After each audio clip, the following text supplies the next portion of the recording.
kembali di Realita TV di program Sarinya Berita Sarita. Masih membahas kasus Kesi Bank Bali Joko Chandra yang kembali mencuat akhir-akhir ini karena ternyata dengan begitu leluasanya ya memperolok begitu ya istilahnya. Tapi saya akan ke Kak Syaganda dulu deh ini. Kak Syaganda, ini katanya Indonesia ini negara hukum. Hukum adalah panglima tertinggi. Nah, ini apa jadinya kalau istilah Kak Syaganda tadi hukumnya sudah jadi bangke? Aduh, ngomongnya sampai nggak enak bangke.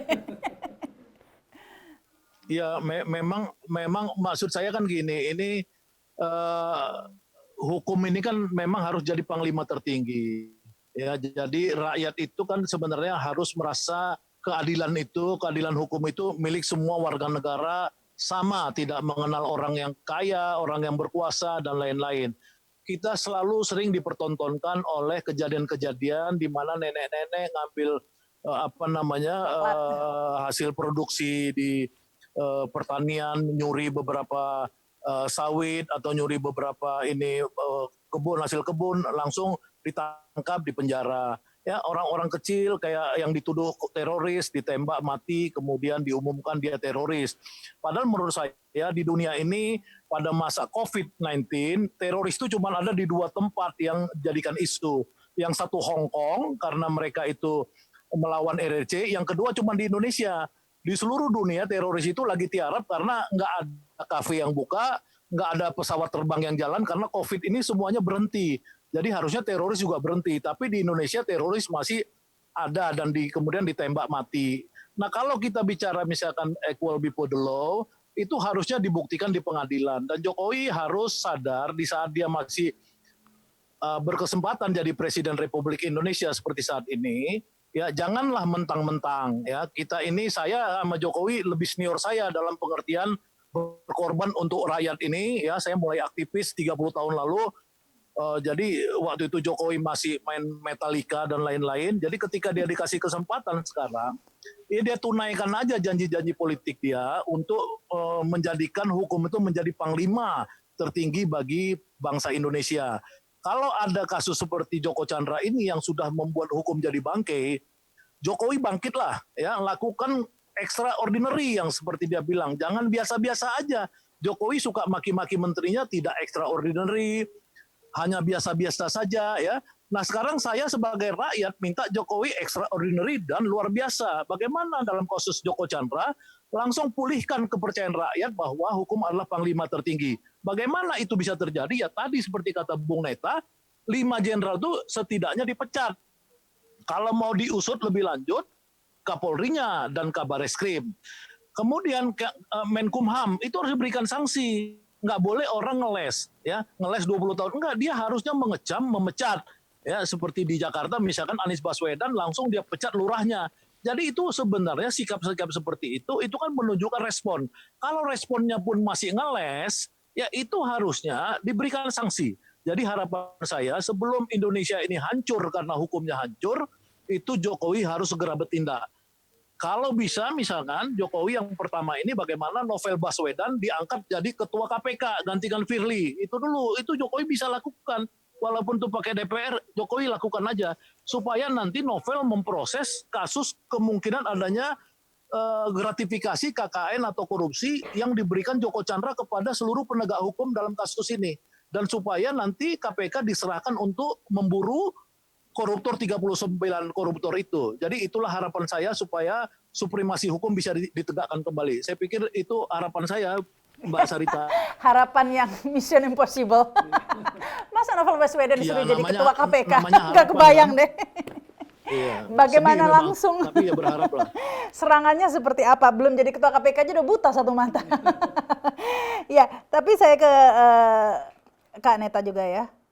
Sempat saya baca ya di beberapa media, Kak Neta ini menyarankan agar ada tim pencari fakta begitu. Itu apakah efektif juga? Ya, jadi sekarang kan kasusnya ditangani polisi. Dalam sejarah kepolisian kita lihat setiap kasus yang menyangkut polisi ditangani kepolisian itu tidak pernah beres, nggak pernah becus. Sehingga kita memunculkan teori tidak mungkin jeruk makan jeruk. Yang ada adalah saling melindungi, yang satu dikorbankan, yang lain dilindungi. Dan ketika berjalannya waktu, yang tadi dikorbankan itu akan dapat posisi bagus ketika orang lupa, ya. Nah, sebab itulah kita tidak punya keyakinan kalau polisi yang nangan ini. Kalau memang presiden memang mau berniat baik membereskan polisi sebagai garda terdepan penegakan hukum, dalam kasus ini dia harus segera membentuk tim pencari fakta, direkrut misalnya kayak teman kita atau Bang Saganda atau siapapun, Neta deh. atau saya. Sampai Joko Chandra di mana aja, di nomor apartemennya aja tahu. Iya. Nah, direkrut seperti itu, tentu di sana juga nanti ada polisi, biar independen, biar semua terungkap, biar tidak ada upaya melindungi. Sebenarnya untuk mengungkap ini gampang, bukti-bukti udah ada, tinggal diperiksain ya mereka-mereka yang ngeluarin surat. Kemudian CCTV di Bareskrim itu harus segera disita. Jangan sampai nanti Bareskrim bilang, wah CCTV kita mati kayak kelurahan kemarin.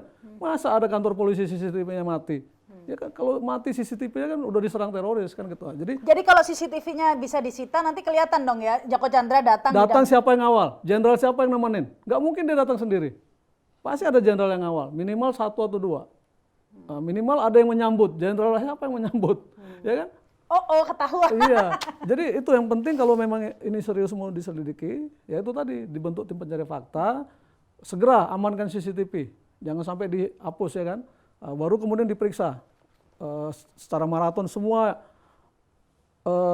mereka-mereka ini sehingga mereka akan ngomong siapa aja. Tapi setahu saya di kantor polisi nggak ada CCTV ya biasanya.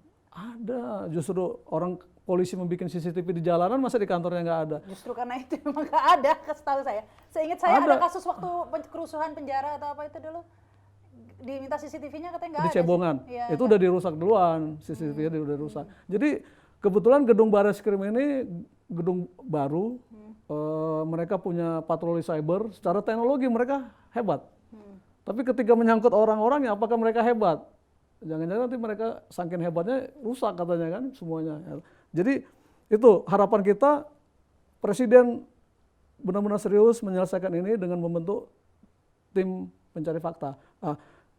Kalaupun tidak, DPR lah yang serius bentuk pansus Joko Chandra untuk membongkar semua ini. Tapi kan belum apa-apa DPR bilang kita tidak perlu membentuk pansus, kita serahkan kepada polisi. Itu sama aja omong kosong, nyerahkan jeruk ke jeruk. Ya kan? Karena DPR-nya jeruk juga. Jeruk juga. Jadi sebab itu melihat situasi semrawut seperti ini, di mana juga Jokowi slow-slow aja, kita nggak yakin ini akan terungkap. Ini sebulan juga orang lupa. Udah, gitu Jadi aja. kemana rakyat mesti berharap ini? Karena harapannya Kak Saganda tadi besar sekali. Presiden, Anda bilang slow, DPR jeruk, polisi jeruk, terus ke siapa dong kita? Kayaknya bangsa Indonesia, rakyat Indonesia tidak punya harapan lagi terhadap negeri ini. Jadi kita tunggu aja lah sampai selesai, mudah-mudahan selesai. Kalau misalnya ada kudeta ya lebih cepat lagi kan gitu. Iya, tapi saya iya, setahu saya ini bisa nggak sih bisa transparan itu, karena secara logika sini gampang, kalau mau ya tadi dibongkar aja CCTV, ketahuan semua kok siapa aja yang main gitu kan. Ini mungkin nggak? Iya, memang jadi ada menarik ya, Mbak. Jadi di Amerika itu ada istilah the blue wall of silence. Itu adalah tren di kepolisian Amerika. Ketika ada oknum kepolisian itu terlibat kejahatan, maka mereka beramai-ramai untuk menutupi kejahatan rekan sejawatnya. Yeah. Kita khawatir ini terjadi lagi dalam kasus ini. Untuk itu, saya rasa memang presiden harus yang mengambil tanggung jawab. Jadi kalau kita kalau memang aparatur negara kita, misalnya saya ambil contoh pada kasus Harun Masiku kemarin ya Mbak, gimana Yasona Lauli dengan Dirjen Imigrasi pada saat itu Pak Roni Sompi ya, sangat percaya diri, sangat gagah mengatakan bahwa Harun Masiku tidak berada di Indonesia. Investigasinya saya rasa lebih canggih investigasi media daripada investigasi negara hari ini. Tempo kemarin membuka CCTV di Bandara Soekarno-Hatta, ternyata yang bersangkutan sudah datang di Indonesia. Dan ini kan terjadi lagi di kasus Joko Chandra.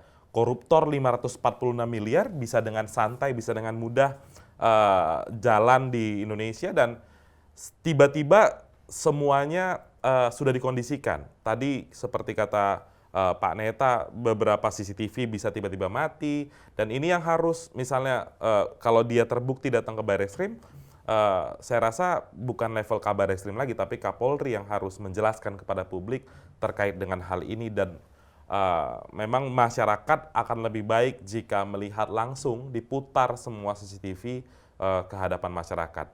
Karena kalau kita melihat dan membaca pemberitaan selama ini, Joko Chandra datang kelurahan itu ada pernyataan dari pegawai kelurahan, dia dikawal 4 orang yang badannya cukup besar, walaupun dia tidak menyebut bahwa itu langsung aparat ya, akan tetapi kan ada perlindungan yang selalu menemani Joko Chandra kemanapun.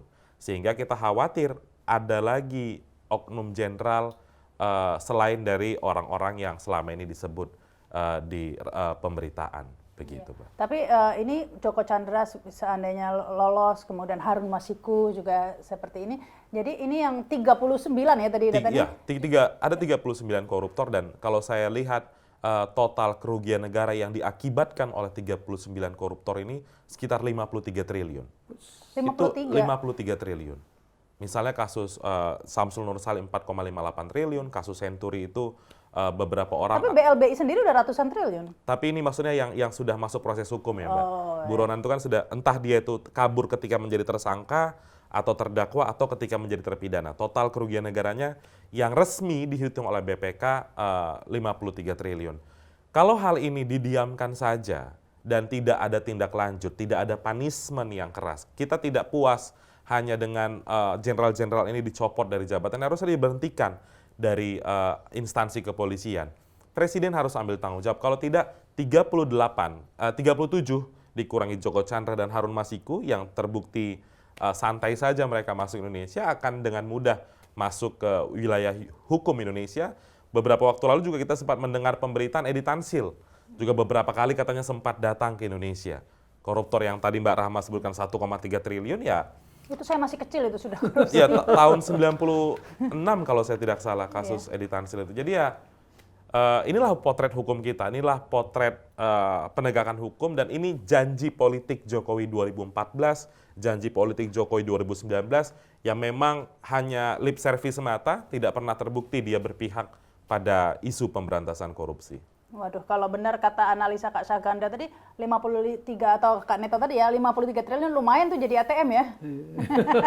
Bukan 11 triliun lagi tuh yang di kantong, 53 triliun lah. Lumayan juga itu kalau bisa diuangkan ya. Dan masuk negara maksud saya, diuangkan dan masuk negara. Apalagi di era COVID saat ini, saya rasa masyarakat sangat butuh dana, dan juga pemerintah sangat butuh dana-dana untuk salurkan kepada masyarakat 53 triliun itu. Ya, gitu. Ya tentunya kita tidak boleh, meskipun dari tadi bilang saya pesimis, tentunya kita tetap harus optimis ini ya. Ya. Optimisnya nggak yakin. Ya, optimis ya. Optimisnya nggak maksa ya. Tapi ya bagaimana lagi ya gitu, karena akankah kita hanya melihat saja ya bagaimana para koruptor mentertawakan kita begitu ya.